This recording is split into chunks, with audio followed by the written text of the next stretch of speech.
Hello friends. आज हम लोग जेई डेली टेस्ट नंबर 17 के सॉल्यूशन को डिस्कस करेंगे। टॉपिक है करंट इलेक्ट्रिसिटी। पहला क्वेश्चन क्या है? An electric circuit consist of A battery with EMF 12 volt and internal resistance 1 ohm connected to an external resistor of 5 ohm. What is the terminal voltage? Terminal voltage पूछ रहा है।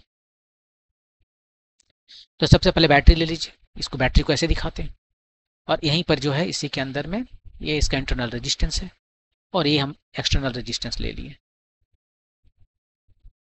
इसको capital R कहते हैं, internal resistance को small are कहते हैं और बैटरी हमारा इंटरनल रेजिस्टेंस और ये जो टर्मिनल है इसको लेके कहते हैं। यहाँ पर जो चेंज वोल्टेज है वो बताना है, टर्मिनल वोल्टेज कहते हैं।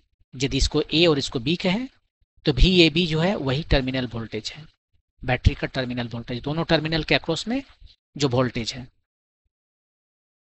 अब यदि बैटरी से करंट नहीं फ्लो कर रहा होता तो ये टर्मिनल वोल्टेज इसका ईएमएफ के बराबर होता है। इसका ईएमएफ कितना दिया है? 12 वोल्ट दिया हुआ है। ये कैपिटल आर कितना दिया हुआ है? एक्सटर्नल रेजिस्टेंस 5 ओम और इंटरनल रेजिस्टेंस 1 ओम दिया हुआ है। अब हम इसका टर्मिनल वोल्टेज निकालना है। तो देखिए इसमें कोई करंट बह रहा है, वो करंट कितना बह रहा है? करंट जो है सो EMF divided by total resistance external plus internal. E का वैल्यू है 12 और दोनों को हम ऐड करें 5 + 1 तो ये आ गया 2 एम्पियर। 2 एम्पियर का करंट इससे फ्लो कर रहा है।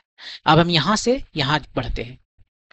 जब हम यहाँ से यहाँ बढ़ते हैं तो देखते हैं कि हमारा कितना वोल्टेज ड्रॉप कर रहा है। वही इसका टर्मिनल वोल्टेज है वी ए बी। ए से स्टार्ट किए, इधर बढ़े, थोड़ा सा वोल्टेज यहाँ ड्रॉप हुआ ना, पोटेंशियल यहाँ ड्रॉप हुआ, उसको वोल्टेज कहते हैं। वोल्टेज मतलब ये होता है पोटेंशियल ड्रॉप। तो यहाँ पर कितना ड्रॉप हुआ? E higher potential to lower potential गए तो प्लस में चेंज आया। जो ड्रॉप हुआ है वो प्लस में ड्रॉप हुआ है। आपके पास 25 रुपया है और आपके पास अब आकर यहाँ बच गया 20 रुपया, तो 5 रुपया आपने खर्चा कर दिया। वही खर्चा यहाँ पर दिखा रहे हैं, ई ड्रॉप हुआ है।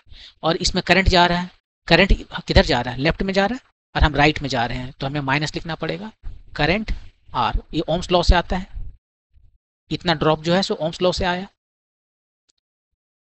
तो एक वैल्यू रख देते हैं। ई का वैल्यू है सो 12 है, यहाँ से देख के। आई के वैल्यू अभी निकालें 2 एम्पियर है और आर का वैल्यू 1 ओम है। तो ये 10 वोल्ट जो है सो आ गया आपका ए और बी के बीच में पोटेंशियल ड्रॉप, जिसको वोल्टेज कहते हैं। वही इसका टर्मिनल है, क्योंकि ये इंटरनल रेजिस्टेंस जो है वो तो बैटरी के अंदर में होता है, तो यही इसका टर्मिनल वोल्टेज भी है। 10 वोल्ट आपका आंसर हो गया, 10 volt, option number 1। Okay, move करते हैं नेक्स्ट क्वेश्चन पे। ये register with colour bands red, yellow, orange and gold, ये आपका कलर कोड दिया हुआ है। कोई भी रजिस्टर आप लेंगे उसमें वैल्यू नहीं लिखा हुआ रहता है कि कितना ओम का है, उसमें कलर कोड दिया रहता है। उसी कलर कोड से आपको पता करना पड़ेगा कि इसका रेजिस्टेंस का वैल्यू कितना है। तो यहाँ पर जो कलर कोड है रेड, येलो, ऑरेंज, गोल्ड, अब आपको बताना है कि क्या इसका वैल्यू है। तो इसके लिए कलर कोड आपको पता रहना पड़ेगा। तो स्टार्ट करते हैं। कलर कोड जो डिजिट्स हैं 1 2 3 4 5 6 7 8 9, ये 9 टोटल 10 डिजिट है हमारे पास डेसिमल सिस्टम में। वो 10 डिजिट को जो किसी न किसी कलर से दिखाना पड़ेगा। तो यहाँ पर जो कलर दिखाया गया है वो ऐसे दिखाया गया है। 0 जो है सो ब्लैक है, उसके बाद ये ब्राउन है, उसके बाद में इधर स्पेक्ट्रम का कलर जो विजिबल लाइट में जो स्पेक्ट्रम है भिप गए और उसका कलर है यहाँ तक 7 तक। और ए जो है उसमें एक मिसिंग है, वो है इंडिगो। तो यहाँ पर भी से स्टार्ट करते हैं। आई मिसिंग है, भी आई बी बी, ये हो गया इसका, ये हो गया इसका ग्रीन, इसका हो गया ऑरेंज, ऑरेंज नहीं वाई पहले, येलो, ऑरेंज और ये रेड। और उसके बाद में दो और कलर बचता है, ये है ब्राउन, ब्राउन नहीं ग्रे, और ये है वाइट। तो ये हमारा कलर कोड है। जितने भी डिजिट्स हैं 10 तो हमारे पास डिजिट हैं, उसका कलर दे दिया गया है। और यहाँ पर ये जो दिखा रहा है पहला वो डिजिट 1 है और दूसरा जो दिखा रहा है वो डिजिट 2 है और दोनों का कलर कोड तो दिया हुआ है यहाँ पर ये। तो ये डिजिट 1 और 2 के लिए हो गया, ये डिजिट 1 डिजिट 2। अब उसके बाद थर्ड वाला जो है सो मल्टीप्लायर है। मल्टीप्लायर के लिए भी याद रखने के लिए अलग से स्पेशल जरूरत नहीं है। आपको क्या करना है, इसका मल्टीप्लायर है 10 टू द पावर 0, जो यहाँ पर नंबर दिख रहा है उसी का जो है पावर कर देंगे, 10 to the power 1, 10 to the power 2 and so on, ऐसे ऐसे करते चले जाते हैं 10 टू द पावर 9। और जो लास्ट वाला कलर कोड है वो है टॉलरेंस कहते हैं इसको, ये टॉलरेंस है। ये ब्लैक ब्राउन का ये 1% है, रेड का 2% है, और ऐसे और भी है लेकिन वो इम्पोर्टेंट नहीं है। जो इम्पोर्टेंट है वो यहाँ पर है, यहाँ पर जो है सो गोल्ड है, गोल्ड कलर, और ये है सिल्वर कलर। गोल्ड कलर का जो है आता है 5% और सिल्वर का आता है 10%, और नो कलर रहा तो 20%। तो अब इसको देख देख के बताइए कि कितना आएगा आपका वैल्यू। पहले रेड है तो रेड के लिए कितना लिखना है, रेड के लिए 2 लिखना है, 2 लिख दिया। उसके बाद में येलो है, येलो के लिए 4 लिखना है, 4 लिख दिया। यहाँ पर मल्टीप्लाई कर देना है 10 to the power orange, orange कितना है 3। और ये टॉलरेंस है प्लस माइनस, गोल्ड 5% था, गोल्ड देख लीजिए ये 5% है। यही आपका आंसर है। तो 24 times 10 to power 23, so 24 kilo ohm plus minus 5%, 24 kilo ohm plus minus 5%। आपका आंसर हो गया ऑप्शन नंबर 1। ओके, मूव करते हैं नेक्स्ट क्वेश्चन। ये potentiometer wire has a length of 100 centimetre and resistance 10 ओम। ये देखिए वायर है, इसको हम कहते हैं पोटेंशियोमीटर वायर है। थोड़ा थिक ले लेते हैं दिखाने के लिए, और इसको हम कहते हैं A B point. It is connected in series with a battery of 2 volt EMF and 40 ohm resistor. इसको जो है कनेक्ट किया गया है, इसको पावर देना पड़ेगा, और ये रजिस्टर से कनेक्ट कर दिया गया है। ये 40 ओम है और ये कितना है, ये 2 वोल्ट है। What is the potential gradient along the potentiometer wire. ये जो वायर आपको दिख रहा है इसके अक्रॉस जो है सो उसने पूछा ग्रेडियंट। ग्रेडियंट क्या होता है, पर यूनिट लेंथ वो कितना चेंज करता है। जैसे 1 यूनिट लेंथ में जाएंगे तो इसका वोल्टेज कितना चेंज कर जाएगा, वही पोटेंशियल कितना चेंज कर जाएगा। वोल्टेज कहते हैं पोटेंशियल डिफरेंस को। तो इसका पोटेंशियल यहाँ पर कुछ है, वो यहाँ 1 मीटर जाने के बाद जो चेंज हो गया वही उसका पोटेंशियल ग्रेडियंट है। तो सबसे पहले हम पता करते हैं कि यहाँ पर दोनों के बीच में वोल्टेज कितना है। ये 2 वोल्ट नहीं है, कुछ तो एक खा गया ना, तो ये जो खा गया उसके बाद जो बचा वो यहाँ पर है। तो हमें जो निकालना है पोटेंशियल ग्रेडियंट वो है ए और बी के बीच में जो पोटेंशियल है वो उतना। और चूंकि यूनिफॉर्म है ग्रेडियंट तो यहाँ पर हमें सिंपली इसके लेंथ से डिवाइड कर देंगे। और यदि यूनिफॉर्म नहीं रहता तो हम कैलकुलस यूज करते, dV/dl, ये पोटेंशियल है होता है dV/dl। तो यहाँ पर VAB हम निकालते हैं। अब यहाँ पर निकाल लीजिए, यहाँ पर कितना वोल्टेज आएगा। आप देखिए यहाँ पर जो है आप बहुत तरीके से निकाल सकते हो, करंट निकाल के निकाल सकते हो, बगैर करंट निकाले भी निकाल सकते हो। ठीक है, पहले करंट से निकाल लेते हैं। करंट जो है सो हमारा कितना है, ये 2 वोल्ट है। और टोटल रेजिस्टेंस, इसका रेजिस्टेंस कितना है, इसने दिया है 10 ओम है। इसका लेंथ है 100 सेंटीमीटर और उसका रेजिस्टेंस है इस वायर का 10 ओम। ये AB वायर के लिए है और ये वाला रेजिस्टेंस 40 है। तो 2/50 आया, इतना एम्पियर करंट आया। तो VAB कितना आ जाएगा, I times RAB। Ohm's law लगा दिए। I हमें अभी पता चला 2/50 है, RAB कितना है 10, लेंथ कितना है, लेंथ है 100 सेंटीमीटर। यदि यहाँ पर 100 लिखते हैं तो हमारा वैल्यू आएगा पर सेंटीमीटर में, और यदि हम यहाँ पर सेंटीमीटर में लिखा है तो हम 100 ही लिख देते हैं। 100 लिख देते हैं तो नीचे में सेंटीमीटर, ऊपर में वोल्ट, नीचे सेंटीमीटर, ये हमारा यूनिट है। और इस तरह से कितना आ गया देख लीजिए, जो भी आ गया आपका वैल्यू है वही। ये 0 0 खत्म हो गया, ये 0.4 आया, उसको 100 से डिवाइड किया है 0.004, इतना वोल्ट पर सेंटीमीटर। आपका आंसर हो गया ऑप्शन नंबर 4। आप इसे चाहते तो बिना करंट निकाले भी निकाल सकते थे। बगैर करंट निकाले हम कैसे निकालें वोल्टेज? VAB, यहाँ पर देखिए हमारा जो है सो एक रेजिस्टेंस है, ये AB वाला रेजिस्टेंस है, ये बैटरी है, और ये 40 ओम इधर है, ये 40 ओम, ये जो है सो इसका रेजिस्टेंस है 10 ओम, और ये 2 वोल्ट है। एक बार चेक कर लेते हैं, यही है ना? हाँ, सारा नंबर यही है। अब ये जो AB के अक्रॉस में जो वोल्टेज है वो कितना निकालेंगे? V इक्वल टू IR, ये है ओम्स लॉ।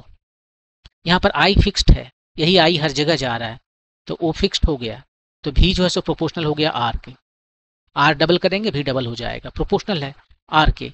तो AB का जो यहाँ पर लिखेंगे, जब प्रोपोर्शनल होता है तो AB का रेजिस्टेंस लिखेंगे divided by sum total resistance, ये वाला जो है 40। ये डायमेंशनलेस क्वांटिटीज का कोई डायमेंशन नहीं है, इसको मल्टीप्लाई करेंगे एक ऐसा नंबर, ऐसा क्वांटिटी से जिसका डायमेंशन वोल्टेज का है, वो EMF है यहाँ पर, इसको E से मल्टीप्लाई करेंगे। वैल्यू रख दीजिए, ये 10, नीचे 10 प्लस 40, और E का वैल्यू है आपका 2, तो 1/5 टाइम्स 2, तो ये आ गया 0.4 वोल्ट। यही वैल्यू पहले भी निकाले हैं, ये ऊपर वाला जो दिख रहा है 0.4 वोल्ट है। तो करंट के थ्रू निकाल सकते हैं, बगैर करंट के थ्रू भी निकाल सकते हैं। ओके, मूव करते हैं नेक्स्ट क्वेश्चन। ये heating coil of resistance 100 ohm is connected to a 200 volt source.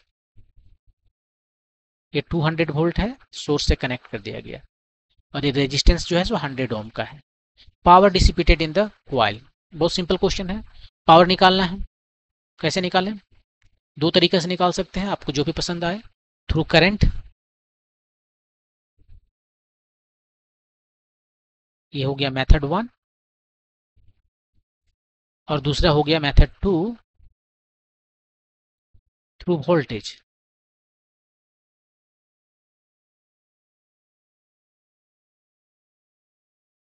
Through current निकालते हैं तो इसमें हमें करंट निकालना पड़ेगा। करंट कितना हुआ? E/R। और ये पूछा क्या है उसने? Power dissipated. पावर कितना होता है? पावर होता है I²R। I के वैल्यू रखते हैं E²/R², एक R कट गया, E²/R वैल्यू रखिए, और आपका answer 200 times 200 divided by R जो है सो 100, 400 आया आपका, 400 वाट। ये पावर आपको आया। यहाँ पर आपने करंट निकाला, आपका आंसर पहले है 400। अब यहाँ पर हम जो है करंट नहीं निकाल रहे हैं, क्या कर रहे हैं? करंट नहीं निकाल रहे हैं, तो पावर कैसे बताएंगे? पावर जो है सो हम सिंपली हम जानते हैं, तो हमारे पास 2 फार्मूला होता है, I² लिख सकते हैं या V² लिख सकते हैं। लेकिन यहाँ पर केयरफुल रहना है। क्या केयरफुल रहना है? I के समय तो जो करंट इसमें जा रहा है वही करंट हर जगह भी जा रहा होगा, नहीं तो बहुत सिंपल है, याद रखिए कि इस R के थ्रू जो हीट डिसिपेट कर रहा है उसके थ्रू कितना करंट जा रहा है, और ये V क्या है? यहाँ पर V है equal to voltage across R।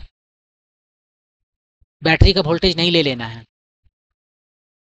Voltage across R। अब ये वाला इसलिए हम यहाँ पर बोल रहे हैं, इसका नाम दे देते हैं AB। नेक्स्ट टाइम जो है सो यहाँ लिख देते हैं VAB। ये इंपॉर्टेंट है, इसका हमेशा नहीं लेना है। इस केस में क्या है, ये और ये दोनों सेम है, हमेशा नहीं रहेगा। यदि यहाँ पर एक रेजिस्टेंस दे दें तो ये VAB और E सेम नहीं होगा, लेकिन इस केस में सेम है, तो इस केस में वो सेम है, तो हम इस केस में सेम लिख देंगे। और यही चीज यहाँ पर था, E²R, वो बाय R होगा ना। V²R क्यों लिखा मैंने? ऐसा नहीं, V²/R होता है, इसको रेट से लिखते चले जाते हैं, सेम वैल्यू। तो आप चाहो तो करंट निकाल के निकाल सकते हो, या बगैर करंट निकाले भी निकाल सकते हो। Okay, next question.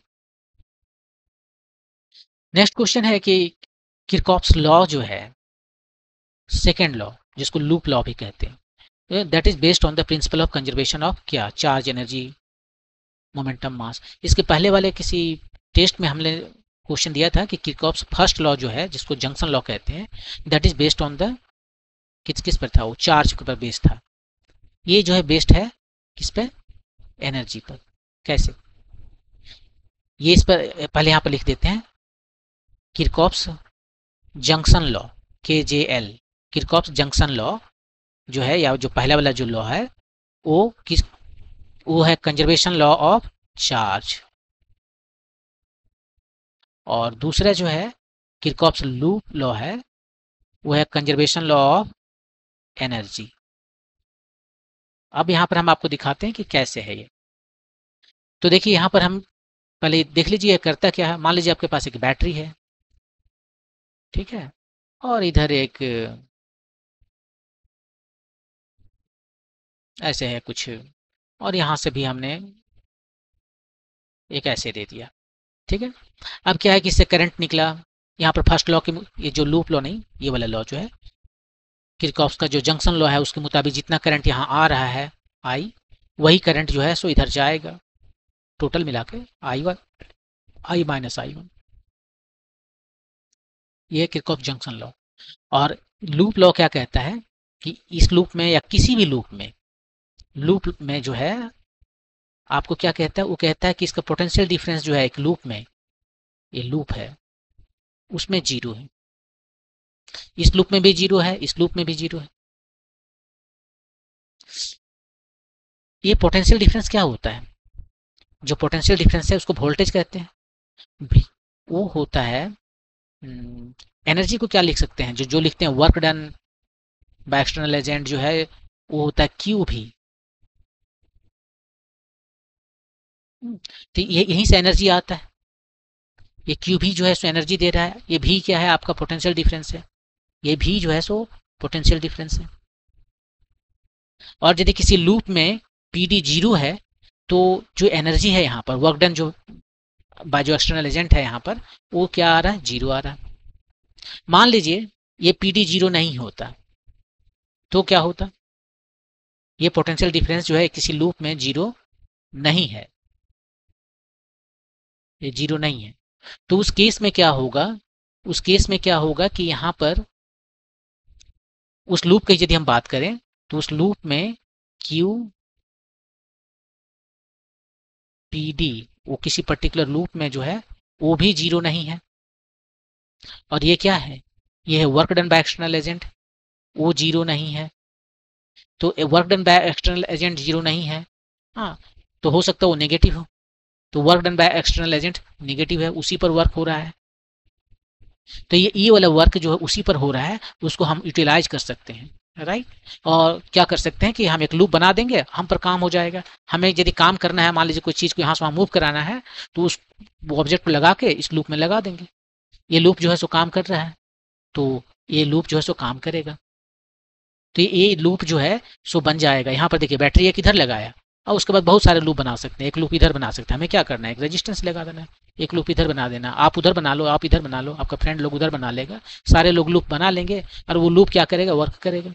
तो अभी जो मोटर काम करता है वो जो है सो लूप काम करेगा, हाँ। और अभी मोटर के लिए आपको इलेक्ट्रिसिटी देना पड़ता है, यहाँ पर जो है सो आपको बस एक ही बैटरी लगाना है, एक बार खाली करंट को देना है, और ये काम करता रहेगा। तो इस तरह से परपेचुअल एनर्जी सोर्स बन जाएगा, और ये पॉसिबल नहीं है, इसीलिए पोटेंशियल डिफरेंस 0 होना ही पड़ेगा।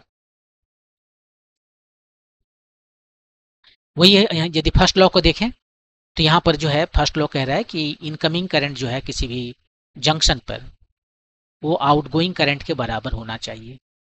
यदि ऐसा नहीं होगा तो क्या होगा, मान लीजिए ये हमारा जंक्शन है, इस पर 2 तरफ से करंट आ रहा है और 3 तरफ से करंट जा रहा है। इधर से करंट आ रहा है, इधर से करंट आ रहा है, और करंट 3 तरफ से जा रहा है। ये करंट I1 है, ये I2 है, जाने वाला करंट I3, I4 और I5 है। तो आने वाला करंट और जाने वाला करंट ये दोनों सेम होना पड़ेगा। यदि ये दोनों सेम नहीं होगा तो क्या होगा, कुछ करंट यहाँ पर एक्यूमुलेट कर जाएगा। और करंट क्या है, करंट है charge flowing, right, flow of charge. तो चार्ज यहाँ पर क्या हो जाएगा, एक्यूमुलेट हो जाएगा। तो आप क्या करोगे, आप जस्ट जंक्शन बना लीजिए, आपको जहां भी मर्जी हुआ एक जंक्शन यहाँ से ले जाइए इधर, हाँ, इधर से जंक्शन बना दीजिए। या और इस जंक्शन पर यदि ऐसा नहीं होता, किरचॉफ से फर्स्ट लॉ सही नहीं होता, तब यहाँ पर आपका चार्ज एक्यूमुलेट हो जाएगा। अब चार्ज के आपने एक्यूमुलेट कर लिया, बिना कोई वर्क किए चार्ज एक्यूमुलेट कर लिया, क्या आपने किस जंक्शन बना दिया। अब इस चार्ज को यूटिलाइज कर लेंगे हम किस में, वर्क करने में, क्योंकि ये एक फोर्स लगाएगा। तो कोई भी चीज़ को यहाँ से हटाना है, यहाँ पर जो है उसमें चार्ज दे देंगे और यहाँ पर जंक्शन बना देंगे, ये चार्ज उसको हटा देगा। तो इस तरह से गड़बड़ हो जाएगा, राइट।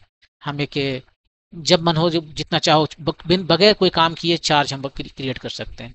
अभी चार्ज क्रिएट करने के लिए क्या करना पड़ता है, कंघी को बाल में रगड़ना पड़ता है। हाँ, तो मेरा एनर्जी से वो चार्ज अलग होता है, राइट। तो या फिर रबर से जो भी आप ऊल को रगड़ो, कुछ भी कहीं भी फ्रिक्शन करो, बादल में जो फ्रिक्शन की वजह से चार्ज अलग होते हैं ना, तो जो चार्ज वहाँ पर एक आइसोलेट किए जाते हैं वो उसके लिए वर्क डन करना पड़ता है। हवा बादल को ले जाता है और उसमें फ्रिक्शन होता है, फ्रिक्शन की वजह से चार्ज अलग होता है, तो उसके लिए वर्क डन करना पड़ता है। यहाँ पर बगैर वर्क डन किए आप चार्ज को आइसोलेट कर दिए और ये आइसोलेटेड चार्ज जो है सो आपको फिर काम खा जाएगा, तो ये पॉसिबल नहीं है। तो इस केस में जो किरचॉफ सेकंड लॉ है वो आपको कौन सा कंजर्वेशन दिखाता है, एनर्जी, और फर्स्ट लॉ जो है वो दिखाता है चार्ज कंजर्वेशन। ओके, इस वीडियो में इतना ही। नेक्स्ट वीडियो में हम क्या करेंगे कि बाकी के 5 क्वेश्चन को सॉल्व करेंगे। कोई डाउट हो तो आप कमेंट सेक्शन में लिख सकते हैं। Thank you.